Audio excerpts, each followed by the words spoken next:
All right, a top focus on WION right now. Pakistan's Prime Minister Shehbaz Sharif is visiting Balochistan today to chair a high-level security meet in the province, following the attack on Jafar Express.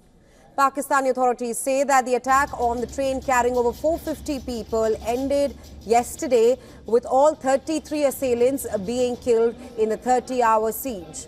According to officials, the insurgents killed 21 hostages before they were eliminated by the Pakistani security forces. From the 450 passengers, like I mentioned, 21 were killed by the BLA. Meanwhile, all other passengers were rescued.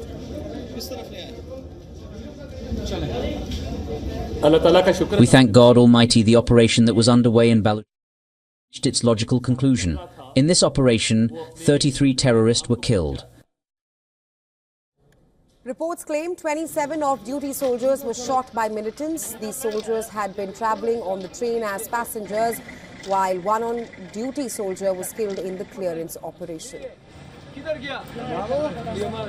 However, Pakistan's information minister said 4 Frontier Corps personnel lost their lives during the operation.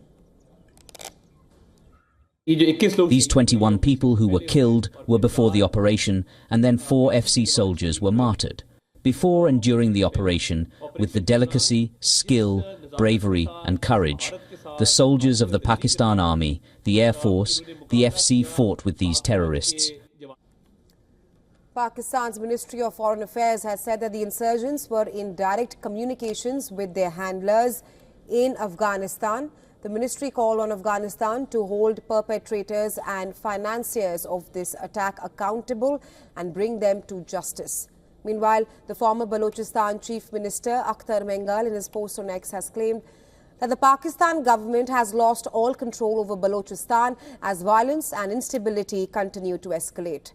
He also blamed the government for ongoing oppression and violence against the Baloch people. The Pakistan security forces launched a rescue mission on Tuesday afternoon after the BLA militants bombed a railway track in mountainous southwest Balochistan and stormed the Jafar Express train.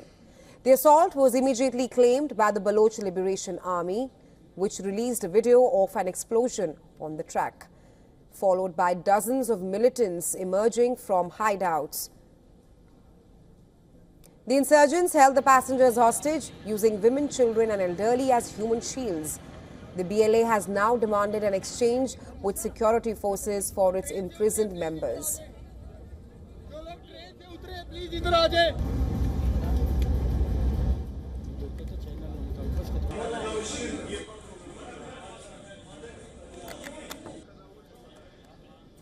And well, for more on this, our Pakistan Bureau Chief Anas Malik is now joining us live from Islamabad. Hi Anas, after the 30-hour siege, the Pakistan officials and the personnel have rescued the passengers.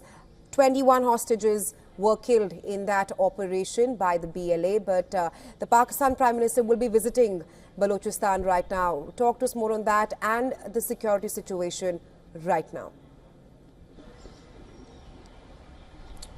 Certainly so, Rahisha. The Pakistani Prime Minister Shehbaz Sharif has indeed arrived in the provincial capital of Balochistan in Quetta, where upon arrival he was received by the Chief Minister of Balochistan, Sardar Sarfraz Bukti, upon arrival. Now, the Prime Minister is due to chair a meeting. A high-level meeting on security matters, particularly, in the meeting. It is expected that the military officials are to be present as well. Important decisions are to be taken, particularly on the attack, in the aftermath of the attack on Jafar Express. What we know so far is that at least 33 terrorists had been killed, and the death toll, while it stands officially at 21, but sources say that it is expected to go higher, primarily because of the nature of injuries that the passengers had sustained. Rahisha? Right, Anas, this is also the first time that such an incident has happened in the Balochistan area.